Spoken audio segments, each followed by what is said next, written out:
assunto realmente bastante polêmico, né? Na verdade, eu já afirmei algumas vezes aqui no canal que não só a Bíblia, mas praticamente todos os livros sagrados pecam no fato de que jamais falaram claramente contra a escravidão. Não tenho dúvida do que eu estou falando. Não existem trechos claros contra a escravidão. O que acontece é que, no máximo, regulam a escravidão. A Bíblia faz isso claramente, como nós vamos ver. Mas não só a Bíblia, outros livros sagrados padecem do mesmo mal. Mas, no caso específico deste vídeo, já faz algum tempo que eu estou para falar desse assunto. Eu escolhi alguns materiais para ler, comentar e contextualizar com vocês sobre isso, para a gente chegar a algumas conclusões se realmente a Bíblia favorece ou não a escravidão, se ela aceita, se ela tolera e se Deus precisa de escravos. Até estamos falando da questão do termo servos, né? Que se usa inclusive para definir servos de Deus. Se é necessário isso, se isso ainda não é algo muito arcaico que na verdade usa todo o sistema escravagista de um modo espiritual. O que acaba, de certo modo, sendo um aval para todo esse sistema, porque foi assim durante milhares de anos, né? É complicado isso. Mas, basicamente, um tweet que me chamou a atenção e que foi o que me fez, né, querer fazer hoje esse vídeo aqui foi esse. Cláudio Almeida, que disse: engraçado, na época da escravidão no Brasil, os escravocratas e suas sinhazinhas nunca perdiam uma missa de domingo. Esse é o nosso modelo de cristianismo, lá de Recife, né? E é bem isso mesmo, mas a realidade é que a questão é mais antiga, todos nós sabemos, né, gente? Muito mais antiga. Eu vou deixar aqui uma das figuras aqui desse período que ele citou, né? Eu escolhi 5 textos para analisar um pouco e eu vou deixar o link de todos eles na descrição desse vídeo para que vocês possam ler com calma, por completo, porque eu não vou lê-los todos, obviamente, apenas partes que interessam para isso, mas de qualquer maneira é importante a gente colocar essa questão. Eu vou começar aqui com um texto que apareceu na Super Interessante, né? Que é um texto chamado A Bíblia Como Você Nunca Leu. Aí fala ali por Tiago Cordeiro, que é o seu autor, né? Pena de morte para virgens, palmadas para as crianças, regras para a poligamia e uma política radical de juros. Conheça as leis mais curiosas da Bíblia. E tem uma parte, que é a única que eu vou ler aqui. Se vocês quiserem, vocês podem ler o resto, né, no link que eu vou deixar. Se chama Bíblia S.A., Negócios e Finanças, que fala tanto dos juros quanto da escravidão. E essa parte é muito interessante a gente contextualizar inicialmente aqui. O texto do Tiago Cordeiro diz o seguinte: a ética comercial do livro sagrado tem regras simples: não roubar, nem trapacear no peso ou fazer nada que prejudique a outra parte. A cobrança de juros também é proibida. As ordens se repetem ao longo da Bíblia, sempre em tom firme: não tomarás dele juros nem ganho, que está em Levítico. Mas a gente sabe que os cristãos de hoje, né, não estão nem aí para isso. Não emprestando com usura e não recebendo mais do que emprestou, diz Ezequiel. Eles passam por cima disso a rodo. E isso numa época em que a grande moeda corrente eram sacos de grãos, né? Hoje é o metal. O fato é que a restrição à cobrança de juros é mais antiga do que a Bíblia. As leis da Babilônia, codificadas 1000 anos antes, já impunham tetos na cobrança de juros, provavelmente para evitar que os mais espertos enriquecessem à custa de empobrecer o resto da sociedade. Mas parece que ainda até hoje não funciona, né, gente? Porque isso ainda acontece, ou melhor, cada vez mais acontece. Jesus, inclusive, radicaliza. Não só condena os juros, como também a cobrança do principal, que é a quantia emprestada inicialmente. Diz ali: se emprestardes àqueles de quem esperais receber, que mérito há nisso? Está em Lucas, né? Cristo, aliás, dá muita atenção à cobiça. Não podeis servir a Deus e às riquezas. Está em Mateus 6,24, diz ele. E pede que seus seguidores façam como os lírios do campo, que recebem proteção e alimento da divindade sem precisar trabalhar. Também diz, para desespero de um fiel cheio de posse, né, um de seus maiores hits verbais, que é: É mais fácil um camelo passar pelo buraco de uma agulha do que um rico entrar no reino dos céus. Mas existe uma exceção na política bíblica de juros. Nos casos em que o empréstimo é concedido a um não-judeu, um estranho, usando as palavras do Deuteronômio, é permitido praticar a usura. Até por isso os judeus se tornaram os grandes banqueiros da Idade Média. Os cristãos também respeitavam a Bíblia e não emprestavam a juros entre si. Para eles, os estranhos eram os judeus. Mas no mundo sem juros, o estímulo para conceder empréstimo é nulo. Então a maioria cristã pedia empréstimos para quem os concedia a juros? As minorias judaicas. Bom, o fato de os judeus não terem direito à posse de terras também ajudava. Emprestar a juros era uma das poucas formas de renda possíveis para quem não tinha como plantar para acumular excedentes. Bom, aí que está. Se o livro sagrado proíbe a cobrança de juros, claramente proíbe em muitos trechos para isso, sem deixar nenhuma sombra de dúvida, e mesmo assim hoje ninguém está preocupado com isso, né? Mas só entre judeus, obviamente, que era proibida essa cobrança. O mesmo vale para a escravidão. Né? Você pode ter escravos, contanto que sejam das nações que estão ao redor de vós. Deles comprareis escravos e escravas, diz o Levítico. Mas havia uma exceção. Era possível a um judeu endividado vender a si mesmo para o credor. Então, se o livro sagrado proíbe a cobrança de juros, mas só entre judeus, o mesmo vale para a escravidão. Proibido entre judeus, mas permitido quando eram outros povos. Fica evidente que a escravidão era conhecidíssima, aplicada e ninguém falava nada. Né?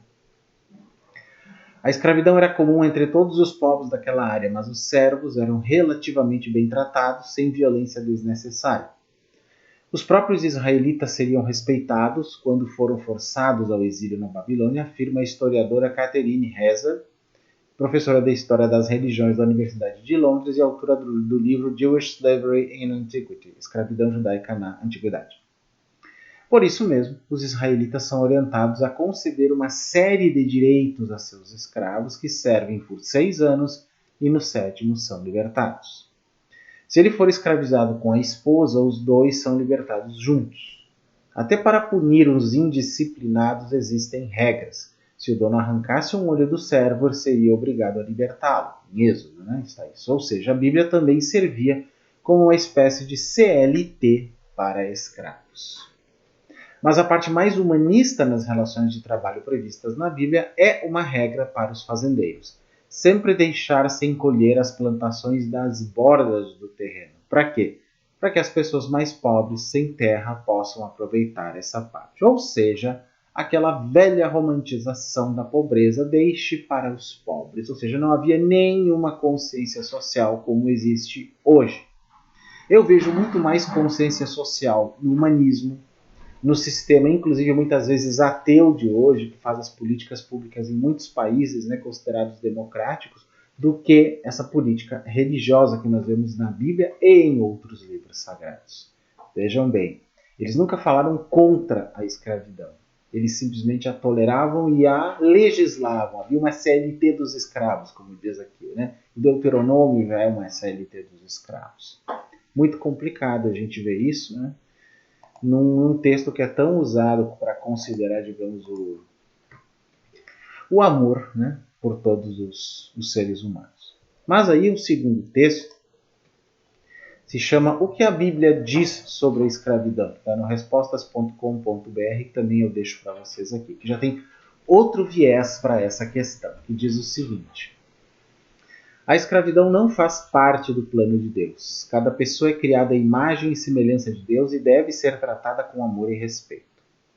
Mas a Bíblia também reconhece que a escravidão existe e defende a dignidade dos escravos. Ou seja, fica claro que ela reconhece, mas também não faz nada. Porque poderia, se o texto é assim tão considerado inspirado por Deus, ter dito nessa inspiração de Deus, não tenham escravos. Ponto. Por isso que eu digo, a Bíblia não é uma inspiração de Deus. Ela foi escrita por homens. E mais do que mulheres, por homens. Muito claramente. Então, eu não sou obrigado a acreditar que ela foi inspirada por Deus. E não acredito mesmo. É só a gente ver tudo isso que eu estou falando aqui, que nós vamos ver até o final do vídeo. Continuando o texto, o que a Bíblia diz sobre a escravidão. Quem ama a Deus deve lutar contra a opressão, disse Isaías em 58, versículo 6. Diante de Deus, todos somos iguais. Uma pessoa não é um objeto que pode ser vendido e abusado. A Bíblia nos ajuda a ver os outros como nossos irmãos. Quando isso acontece, a resposta natural é libertar da escravidão. Mas, mais uma vez eu digo, nunca foi dito claramente, não tenham escravos. Aí é que está a questão. Né? Porque quando é para a Bíblia proibir coisas, ela é muito clara nesse sentido. Em todos os sentidos, né? A gente sabe muito bem disso. Nas proibições do Levítico, do Deuteronômio, muito claro isso. Então, continuando o texto, Paulo escreveu para Filemão em favor do escravo Onésimo. Paulo explicou que em Jesus Onésimo era irmão de Filemão e deveria ser tratado como tal.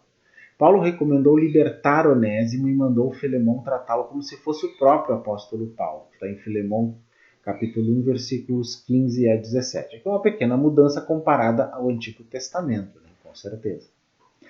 A escravidão era parte da realidade do tempo de Jesus, isso ninguém nega. Os apóstolos exortaram os escravos a serem exemplos de trabalho e dedicação, mas também avisaram os senhores a tratar os escravos com respeito e dignidade. Quem pudesse ser encorajado a conseguir sua liberdade, né, o era, como lá em Coríntios 7, 21 a 23. Então, ao longo dos séculos, a Bíblia tem sido usada tanto para defender como para abolir a escravatura, para as duas coisas, como nós vamos ver daqui a pouquinho. A carta a Filemão inspirou muitos senhores cristãos a libertar seus escravos. Muitos escravos encontraram esperança nas palavras da Bíblia. Né? Deus permitiu a escravidão em algumas situações em Israel. Em outros povos, né, escravos não tinham nenhuma proteção, mas os escravos em Israel tinham direitos e deveriam ser tratados com dignidade. As leis sobre os escravos em Israel eram radicais e progressistas. Vamos ver alguns exemplos aqui que aparecem na Bíblia. Por exemplo, um escravo deveria ser libertado no 7º ano de escravidão. Só seria escravo a vida inteira quem escolhesse ser. Está em Êxodo 21, versículo 2. Bom, se alguém quiser ser escravo pelo resto da vida, tudo bem. Quando fosse libertado, o dono do escravo deveria lhe dar sustento para o ajudar a começar a viver em liberdade. Deuteronômio 15, 12 a 14. Algo que aqui no Brasil, na abolição da escravatura, não se fez com o povo negro. Pelo contrário, né? Acabaram indo para as periferias e aí os bolsões de miséria no nosso país começaram a se formar e nós sabemos bem desta história, né? O tempo todo, quais são as suas consequências. Escravos tinham direito à folga no sábado e nas festas religiosas, assim como pessoas livres tinham também. Né? Quem causasse danos físicos tinha que libertar seu escravo em compensação. Se um senhor matasse seu escravo, seria punido. Isso está em Êxodo, lá, capítulo 21, versículos 26 e 27. Escravas não poderiam ser usadas como prostitutas e uma escrava que se tornasse esposa tinha direito de proteção a vida toda. Coisa que muitos senhores de escravo não fizeram aqui no Brasil, mesmo se considerando cristãos. Raptar alguém para vender como escravo era punido com morte. Essa lei destruía o negócio do tráfico humano. Né? Êxodo 21, 16. Né? Mas não é bem o que aconteceu depois no período negreiro, né? No período da escravatura colonial aqui em todo o continente americano. Um escravo poderia ser resgatado por um parente. Em algumas situações, o próprio escravo conseguia pagar seu resgate. Se um escravo fugisse, não deveria ser entregue ao seu senhor contra a sua vontade, nem receberia punição. O direito de fugir, né, gente? Isso está em Deuteronômio 23, versículos 15 e 16. E por fim, escravos de outros povos não tinham o direito de ser libertados no 7º ano, mas tinham todos os outros direitos citados ali acima, né? Então a escravatura não era um grande negócio em Israel. Um escravo podia até ter uma vida melhor que uma pessoa livre, dependendo do caso. Alguns escravos de confiança eram adotados e recebiam heranças, como contado em 1 Crônicas 2, versículos 34 e 35. Então, as únicas situações em que alguém poderia se tornar um escravo eram as 4 seguintes. Por dívida. Se alguém não conseguisse pagar, poderia vender seu trabalho, se tornando escravo de outra pessoa até quitar a dívida. Bom, hoje, né, no sistema capitalista que nós vivemos, nós de certa forma somos, né, mais ou menos escravos por dívida muitas vezes. Né? Muitas das pessoas estão devendo aqui e ali, né, e há um tipo de escravidão embutida nesse capitalismo que as impede de comprar outros bens, de ter certos benefícios, ficam muito limitados realmente. Então não é a forma moderna de escravidão. Outro modo, por pobreza. Quem não conseguia se sustentar poderia se vender como escravo. O senhor tinha o dever de garantir suas necessidades básicas. Hoje em dia nós ainda vemos situações muito parecidas em lugares muito pobres pelo mundo, em que não só pessoas fazem isso, como vendem suas filhas como escravas sexuais. Né? É uma coisa muito absurda. Então não mudou nada em 2.000, 3.000 anos. Por nascimento. O filho de um escravo era escravo, mas todos os escravos acabavam por ser libertos depois de alguns anos. Bom, isso me lembra um pouco da questão das castas indianas, né, em que se você nascia um pária, você continuava sendo um pária. Se você era filho de um pária, você era um pária e era tratado, né, na pior forma possível, pior do que um escravo. E também como prisioneiros de guerra. Pessoas capturadas poderiam ser escravizadas, mas com todos os direitos listados acima. Né? Então, o objetivo dessas regras era garantir que todos tivessem sustento e segurança, mesmo em tempos de pobreza. Quase todos os escravos teriam a oportunidade de alcançar a liberdade. Infelizmente, o povo hebreu não obedeceu sempre a essas regras e muitos abusos aconteceram contra a vontade de Deus, né? Conforme explica lá em Jeremias capítulo 34, versículo 17. Ou seja, a gente sabe que o ser humano não admite regras, sempre vai fazer da pior forma. Então ficou bem evidente até aqui, né, no que eu li, que a Bíblia nunca se opôs de fato, ao sistema da escravidão. Talvez porque, meio óbvio, né, ele era um sistema tão incrustado naquela sociedade da época, toda a Europa, na Ásia Menor, na Ásia talvez como um todo, no norte da África, que não tinha como alguém se opor a isso sem simplesmente, né, ser considerado um agitador de toda a grandeza. Então, muitos talvez até tenham falado em algum momento, mas devem ter sido severamente punidos, né? Com certeza. Muito bem. Um terceiro texto aqui, chamado Por que é errado dizer que a Bíblia é a favor da escravidão, foi escrito em 2018 por Gavin Ortland, que é um PhD do Fuller Theological Seminary, marido, pai, pastor, escritor, e serve como pastor principal na igreja First Baptist Church em OJ, na Califórnia, né? Igreja Batista. Ele mora na Califórnia e tudo, e escreve com regularidade num blog chamado Soliloquium. E também está até no Twitter. Então ele escreveu esse texto, porque é errado dizer que a Bíblia é a favor da escravidão, que é um texto até bem interessante sobre essa questão, que ele tenta, digamos, defender a posição bíblica em relação a isso. Começa o texto dele da seguinte forma: a Bíblia é pró-escravidão. Aí ele diz, é uma acusação comum nos dias de hoje. Parte do ataque neoateísta à religião, ela também vem de vários círculos progressistas, a fim de defender determinadas visões sociais, em consonância com a chamada hermenêutica do movimento redentor. A alegação é compreensível.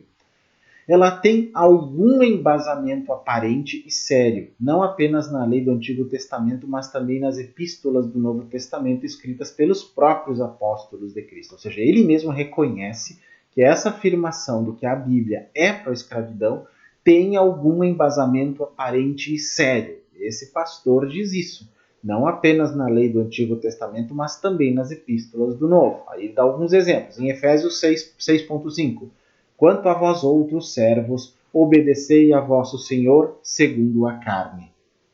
Colossenses 3.22, servos, obedecei em tudo ao vosso Senhor segundo a carne.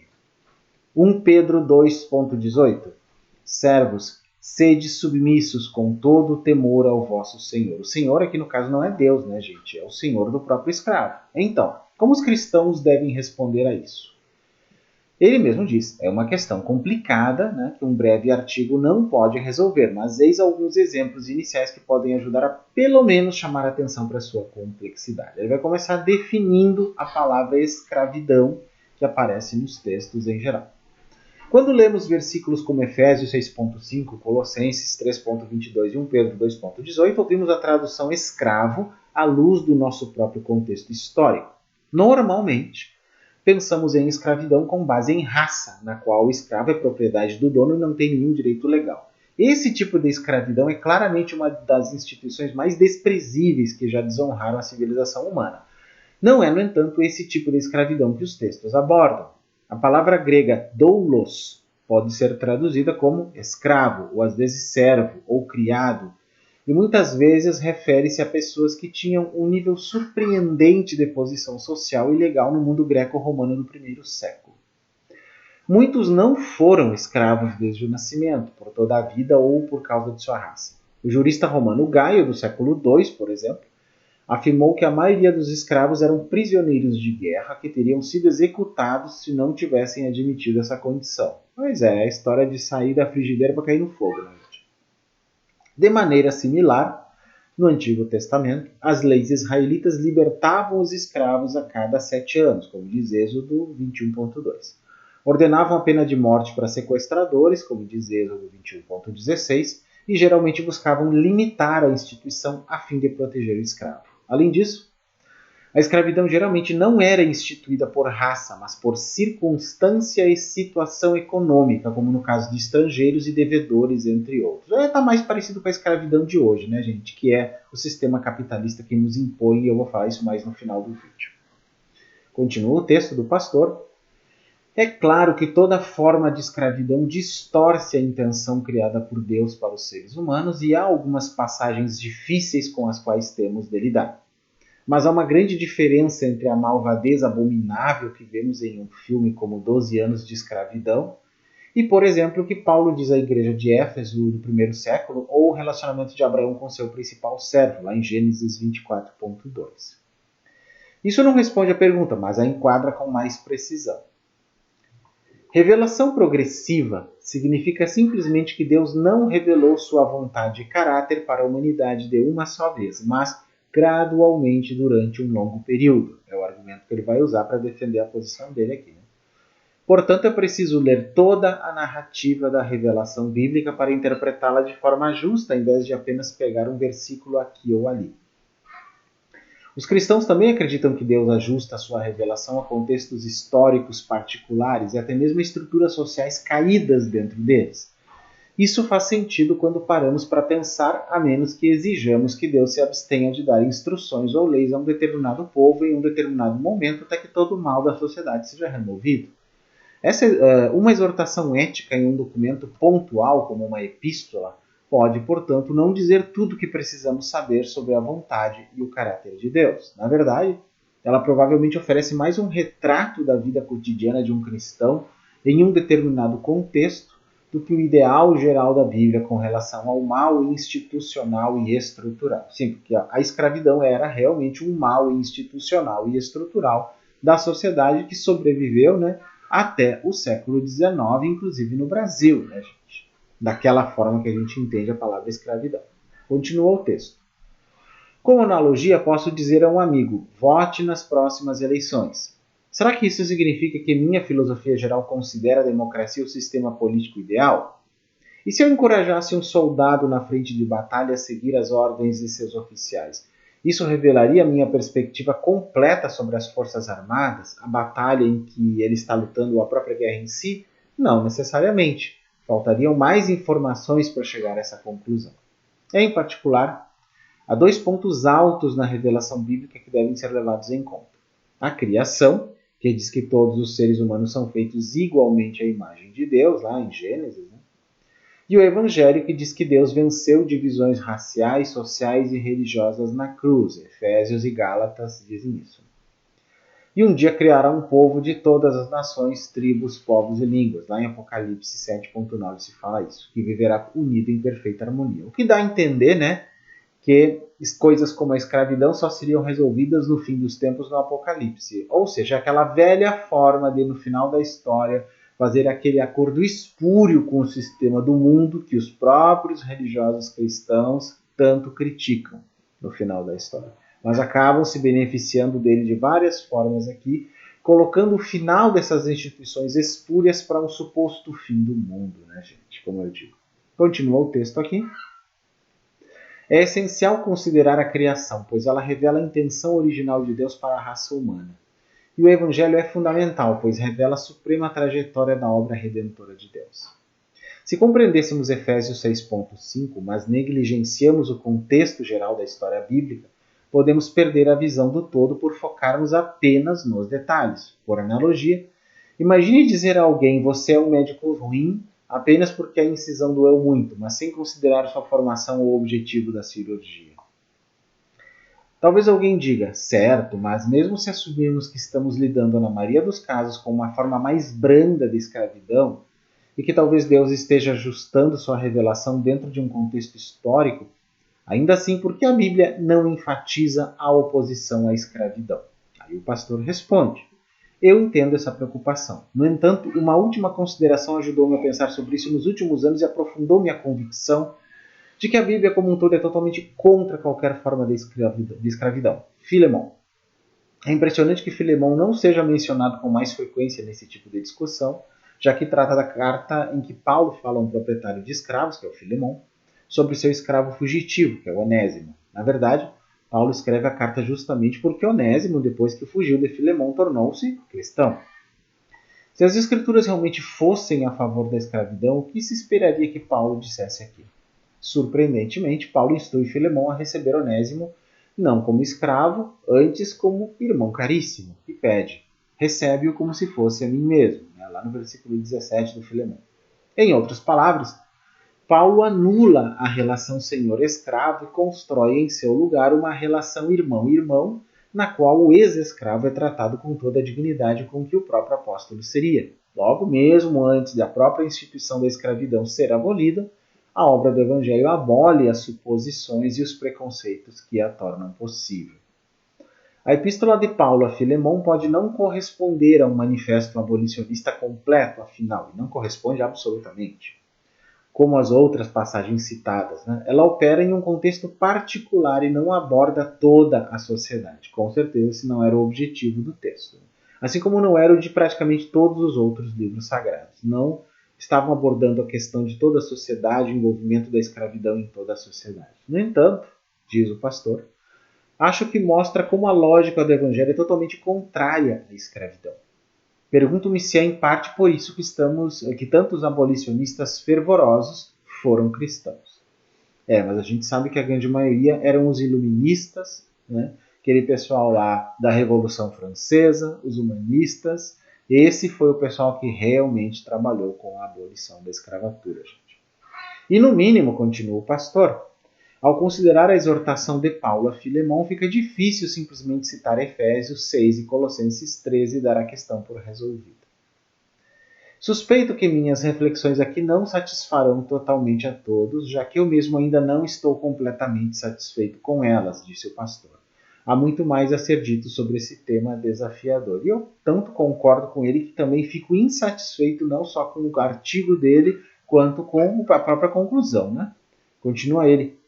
Mesmo assim, acredito ser útil chamar a atenção para as diferenças entre escravidão antiga e recente. Considerar como Deus trabalha ao longo da história, em situações imperfeitas, e analisar a escravidão no contexto maior do supremo propósito de Deus para a criação e redenção. Sobretudo, acho útil considerar o exemplo do próprio Jesus Cristo, para quem toda a Escritura aponta. Ao contemplar Jesus e seu sacrifício na cruz, sei que tenho razões para confiar na bondade do coração de Deus. Ainda tenho muitas dúvidas sobre esse assunto, mas isso me dá a esperança e a perspectiva de que preciso para continuar lutando. Isso foi traduzido por Bruno Nunes. Pois bem, gente. Temos que considerar aqui, como eu digo, que esse próprio pastor batista, americano, deixa bem claro que, ainda que a Bíblia não apoie claramente, ela não diz tenham escravos, ela não diz a escravidão é correta, isso realmente a Bíblia não faz, então vamos ser bem sinceros quanto a isso, eu não vou demonizar a Bíblia aqui.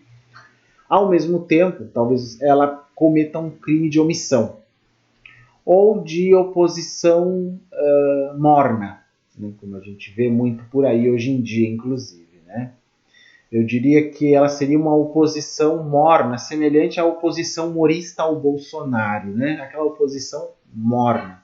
E é isso. E quando a Bíblia faz essa oposição morna à escravidão, ela não faz nada contra a escravidão e nada que faça com que ela diminua. E muita gente poderia ter sido beneficiada se ela tivesse falado claramente contra a escravidão. E não só a Bíblia, gente. Todos os outros livros sagrados padecem do mesmo mal. Todos. Sejam os cristãos, o cristianismo, o judaísmo, o islamismo, também o budismo, o hinduísmo, sejam quais forem, todos padecem deste mesmo mal. Mas ainda, tem mais um textinho que eu quero ler aqui. Vou colocar mais uma foto para vocês, chamado A Bíblia Permite a Escravidão, que é do godquestions.org, na versão em português desse site, que tenta responder a essa questão que foi feita por alguém, né? Alguém lá procurando instrução espiritual nesse site cristão, perguntou. E aí a resposta que foi dada foi a seguinte, vamos comparar com a do pastor anterior, esse link também vai estar para vocês. Há uma tendência de olhar para a escravidão como algo do passado. Entretanto, estima-se que hoje em mais de 27 milhões de pessoas estejam sujeitas à escravidão, seja por trabalho forçado, comércio sexual, propriedade herdável, etc. Como aqueles que foram redimidos da escravidão do pecado, os seguidores de Jesus Cristo devem ser os principais defensores do fim da escravidão humana no mundo de hoje. Concordo plenamente.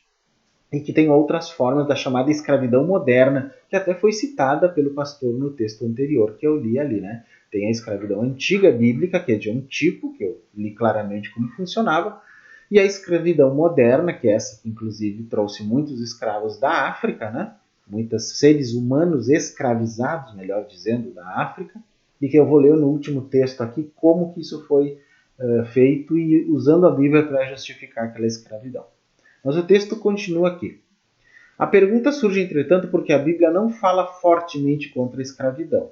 Por que a Bíblia, de fato, parece apoiar a prática da escravidão humana? É uma dúvida que as pessoas têm mesmo. Então, a resposta aqui desse site é a seguinte. A Bíblia não condena especificamente a prática da escravidão. Mais uma vez, aqui o pessoal está sendo honesto. Claramente, a Bíblia não condena especificamente a prática da escravidão. Ela dá instruções sobre como os escravos devem ser tratados. Eu falei mais de uma vez isso, né? Ela dá instruções sobre como os escravos devem ser tratados. Onde? Em Deuteronômio capítulo 15, Efésios capítulo 6 e Colossenses capítulo 1. Mas não a declara ilegal. Olha só que coisa, gente. Que coisa. Muitos veem isso como se a Bíblia permitisse todas as formas de escravidão. Pode não permitir, mas também não faz nada para impedir. E isso é muito ruim, gente. Continua o texto. O que muitas pessoas não compreendem é que a escravidão nos tempos bíblicos era muito diferente da escravidão praticada nos últimos séculos em muitas partes do mundo. Isso eu concordo. A escravidão na Bíblia não era baseada exclusivamente em raça, verdade. As pessoas não eram escravizadas por causa da sua nacionalidade ou pela cor de sua pele, outra verdade. Nos tempos bíblicos, a escravidão era muito mais um status social. As pessoas vendiam a si mesmas quando não conseguiam pagar os seus débitos ou sustentar a sua família. No Novo Testamento, às vezes, médicos, advogados e até políticos eram escravos de outra pessoa. Na verdade, algumas pessoas escolhiam ser escravas para ter todas as suas necessidades providas pelos seus senhores. A escravidão dos últimos séculos era frequentemente baseada exclusivamente na cor da pele. Os negros eram considerados escravos por causa da sua nacionalidade. Muitos donos de escravos realmente acreditavam que os negros eram seres humanos inferiores em relação aos brancos. A Bíblia definitivamente condena a escravidão baseada na raça, porque ensina que todo ser humano é criado por Deus e feito em sua imagem, lá como Gênesis capítulo 1, versículo 27. Ao mesmo tempo, o Antigo Testamento permitia e regulava, né, a escravidão econômica. Infelizmente, nós estamos hoje voltando a uma escravidão econômica e parece que ela tem raízes protestantes, gente, porque o capitalismo tem raízes protestantes. E aí que é um ponto muito perigoso desse vídeo aqui. Nós estamos voltando à escravidão bíblica, à escravidão econômica. Continua o texto aqui. A questão-chave é que a escravidão permitida pela Bíblia não se assemelhava de modo algum à escravidão racial que tem atormentado o nosso mundo nos últimos séculos, mas permitia a escravidão econômica, né, gente? Aquela escravidão que, pelo jeito, agrada ao Tchutchuca Guedes, né? O senhor Paulo Guedes da economia. Continua o texto aqui. Além disso, tanto o Antigo quanto o Novo Testamento condenam a prática do roubo de homens, né, que é o que aconteceu na África no século XIX. Os africanos eram atacados por caçadores de escravos que os vendiam aos traficantes de escravos, os quais, por sua vez, os levavam ao Novo Mundo para trabalhar em plantações e fazendas. Essa prática é abominável para Deus. De fato, a pena para tal crime na lei mosaica era a morte. O que raptar alguém e o vender ou for achado na sua mão será morto, diz Êxodo capítulo 21, versículo 16. Mas essa mesma gente que fez isso, né, no século XIX e antes, né, na África, parece que passou por cima desse trecho da Bíblia que eles diziam honrar em suas missas dominicais. Né? Da mesma forma, no Novo Testamento, os comerciantes de escravos são listados entre aqueles que são ímpios e profanos, e estão na mesma categoria que aqueles que matam seus pais ou mães, homicidas, adúlteros e pervertidos e mentirosos e perjuros. Lá em Timóteo, capítulo 1, versículo 8 a 10. Bom, um outro ponto crucial, diz o texto aqui, é que o propósito da Bíblia é apontar o caminho para a salvação, não para reformar a sociedade. Vejam só o que esse texto diz. Eu vou ler de novo, gente, para que vocês entendam a gravidade disso. Um outro ponto crucial é que o propósito da Bíblia é apontar o caminho para a salvação, não para reformar a sociedade. Então, que caminho para a salvação é esse? Salvação depois da vida. Você vive pobre, você morre pobre, você é de todas as formas vilipendiado, você é abusado, você é escravizado economicamente, mas para a Bíblia isso não importa. Você vai ser salvo depois de morto, enquanto os filhos da mãe que estão aí fazendo isso com você têm uma vida maravilhosa. Então, o propósito da Bíblia é apontar caminho para a salvação, não para reformar a sociedade. Um absurdo. Como diria Boris Casoy, isso é uma vergonha.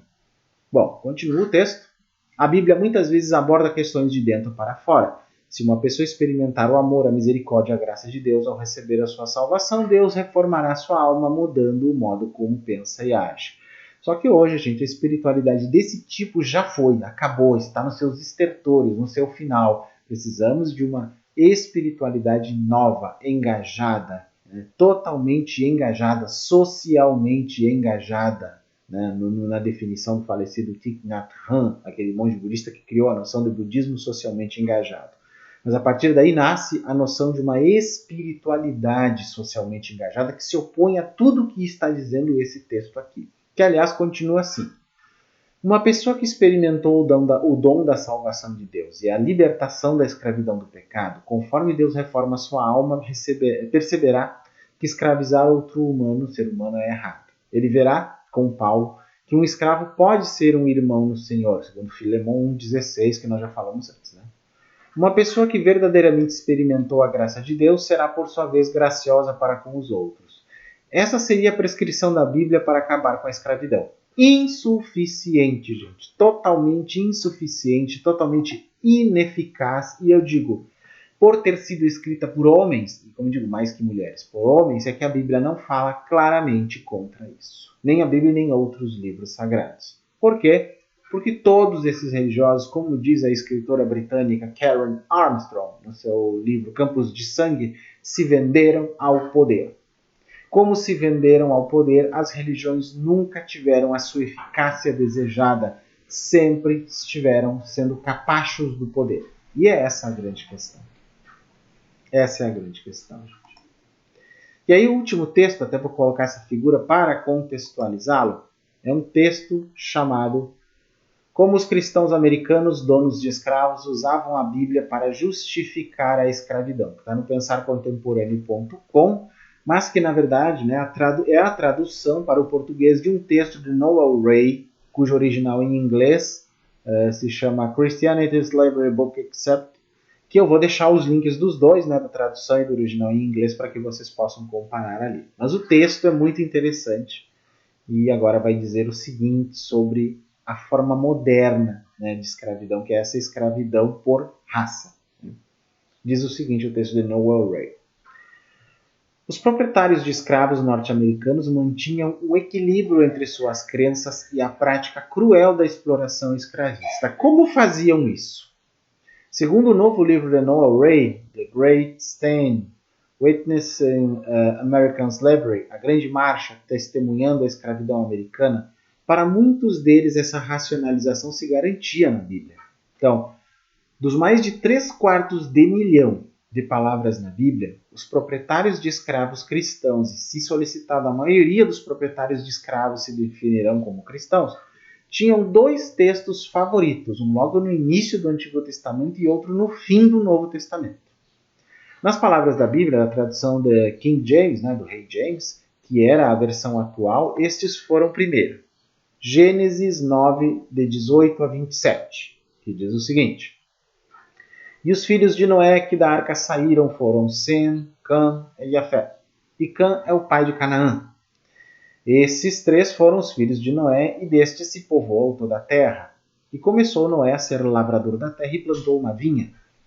E bebeu do vinho e embebedou-se, e descobriu-se no meio de sua tenda.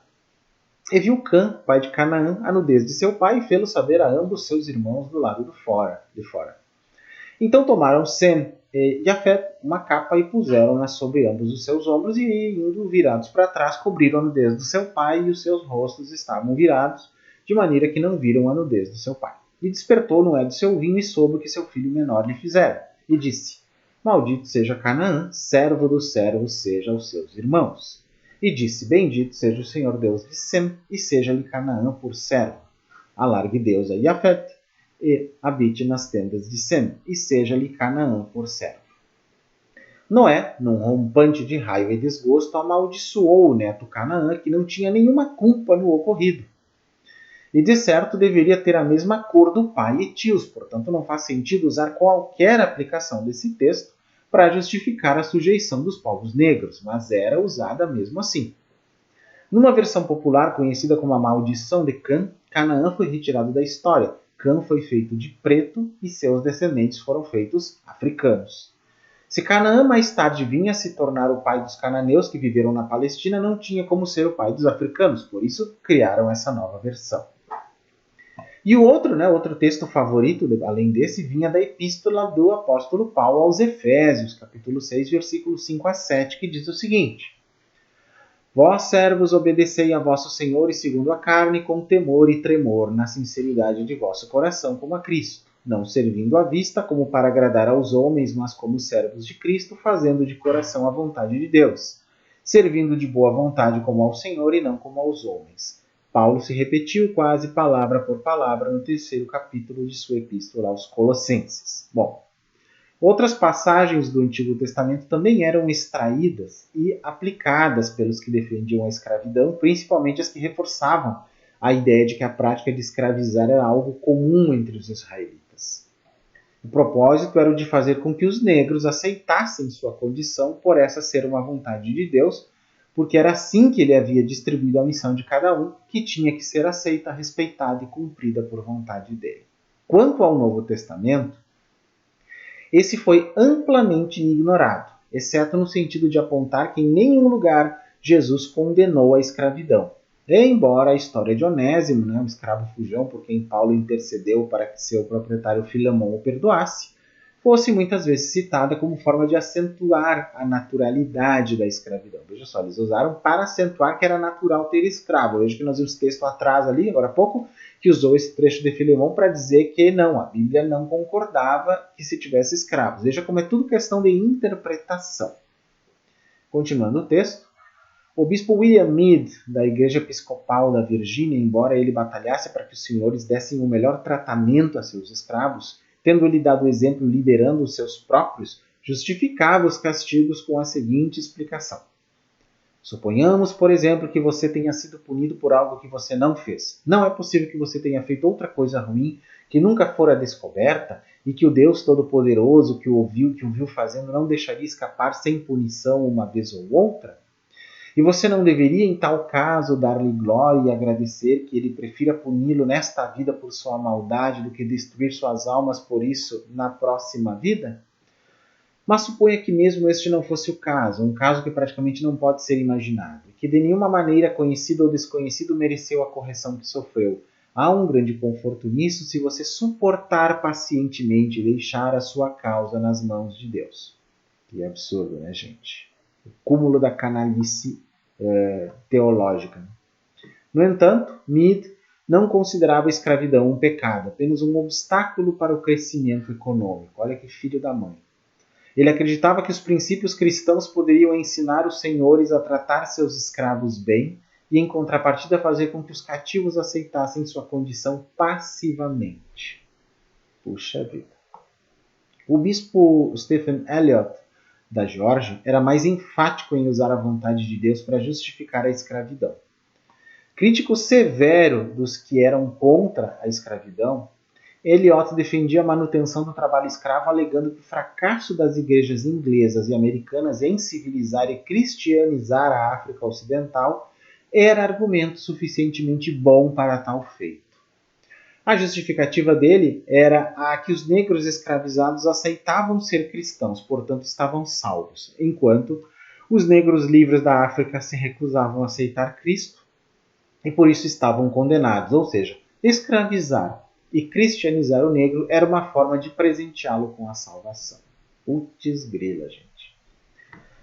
Neste momento, há de 3 a 4 milhões de africanos se educando para a terra e para o céu, nos tão vilipendiados estados do sul, né?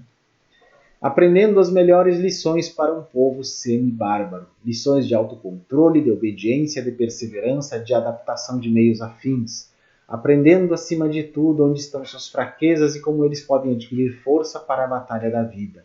Essas considerações me satisfazem com sua condição e me asseguram que é a melhor relação que podem, por enquanto, ser feitas para se ocuparem. Que absurdo. Ao rever o trabalho das igrejas brancas, Frederick Douglass disse isso. Entre o cristianismo desta terra e o cristianismo de Cristo, reconheço a maior diferença possível. Tão grande que para receber um como bom, puro e santo é necessário rejeitar o outro como mau, corrupto e perverso. Ser amigo de uma pessoa é necessariamente ser o inimigo do outro. Eu amo o cristianismo puro, pacífico e imparcial de Cristo. Portanto, odeio o cristianismo corrupto que apoia a escravidão, que chicoteia mulheres, escraviza recém-nascidos, parcial e hipócrita dessa terra. Na verdade, não consigo ver algo mais enganoso que chamar a religião dessa terra de cristianismo. Vejam que coisa interessante isso, gente. Pois é. Como eu digo, fica evidente a polêmica, mas o que nós podemos concluir até aqui, primeiramente em relação à Bíblia, né? Para depois eu falar de outros contextos um pouquinho. A Bíblia não condena claramente a escravidão. Ela regula a escravidão. Ela reconhece que a escravidão é um mal que o ser humano que está escravizado padece. Mas, no caso do Antigo Testamento, ele dá ênfase dá mais direitos ao escravo judeu, né, e menos direitos ao escravo não judeu.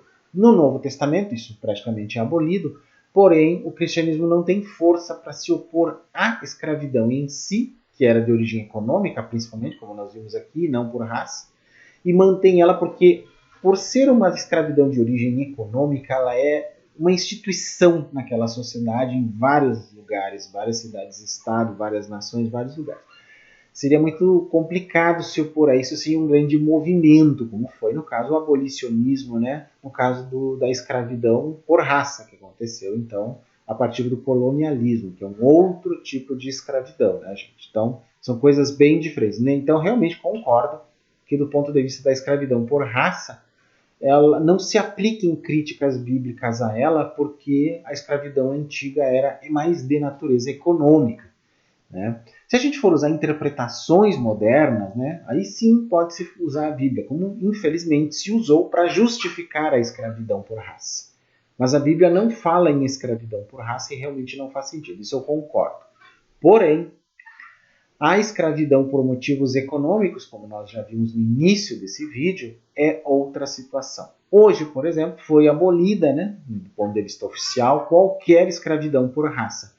Porém, as formas, né, de semi-escravidão de modo econômico estão mantidas. A gente vê como o capitalismo tem feito isso, de um modo absurdo, realmente absurdo.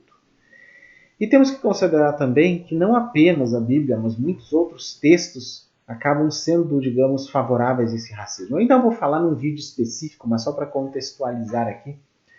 Até os textos de Allan Kardec, né, o fundador do Espiritismo, chamado Kardecismo também, no século XIX é racista. Ele se mostra favorável ao racismo e favorável à escravidão por raça. Em vários momentos da Revista Espírita, e eu vou falar isso num vídeo específico em que vou apresentar vários desses trechos, ele concorda com a escravidão. Ele não é um abolicionista.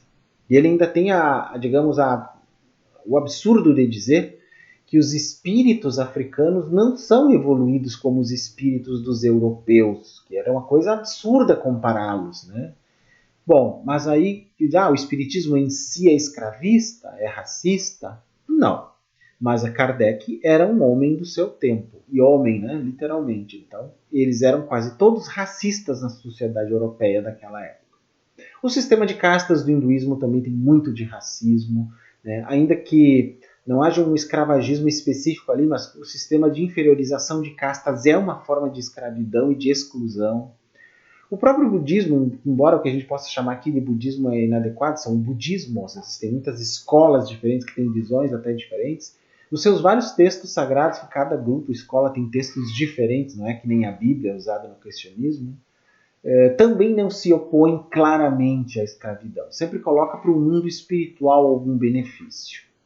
E aí que nós temos os problemas de se romantizar a pobreza, romantizar a própria escravidão, né? Você é um servo aqui na terra, mas será justificado nos céus. Ou então, você é um servo ou você é um escravo aqui no Sansara, no mundo, mas no Nirvana você vai ser um Buda iluminado. Coisas desse tipo que não fazem sentido, né, gente? Então é assim. A relação da Bíblia com a escravidão a Bíblia não condena a escravidão, claramente. Mas ela também não apoia no sentido tenham escravos. Ela diz, respeitem os escravos de vocês, não façam mal a eles.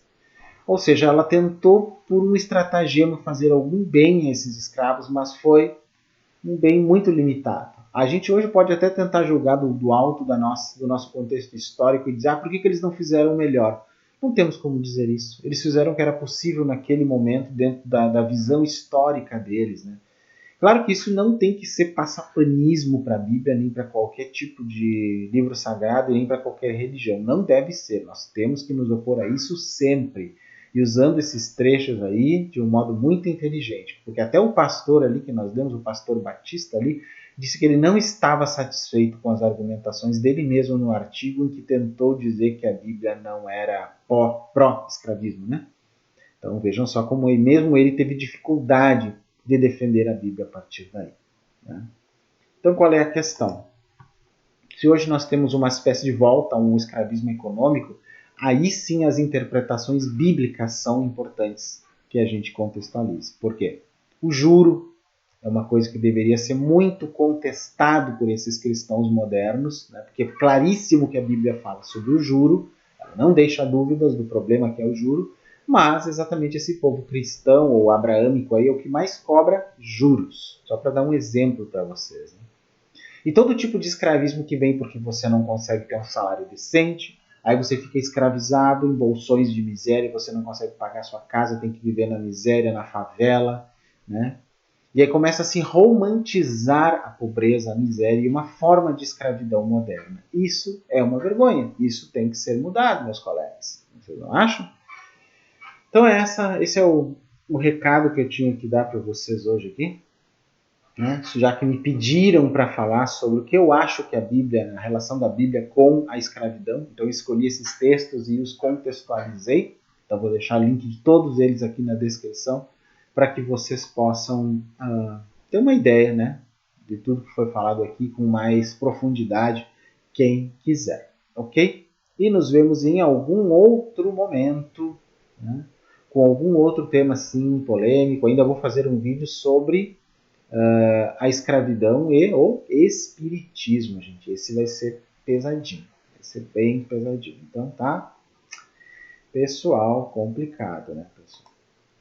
Ali tem muita coisa para ser falada e os espíritas de direita vão pular da cadeira com toda certeza, gente. Ok? Bom, quem quiser me seguir nas redes, gente, aproveite aqui meu Instagram, @peistecchio, meu youtube.com/paulostecchio, meu Twitter, _peistecchio, tem uma página lá no facebook.com/canal Paulostecchio e o meu e-mail, paystack@gmail.com, para que vocês mandem dúvidas, sugestões, críticas e outras mais. Quem quiser, inclusive, ajudar esse canal, primeiro curta esse vídeo, se torne inscrito do canal, se puder se tornar membro do canal também, agradecemos muito a vocês. E quem não puder se tornar membro, mas quiser ajudar, nem que seja com um Pix em qualquer valor, aqui está a minha chave Pix, que é o meu próprio e-mail, paystack@gmail.com. Vocês podem fazer isso a qualquer momento e eu agradeço muito. Então, até a próxima, meus colegas.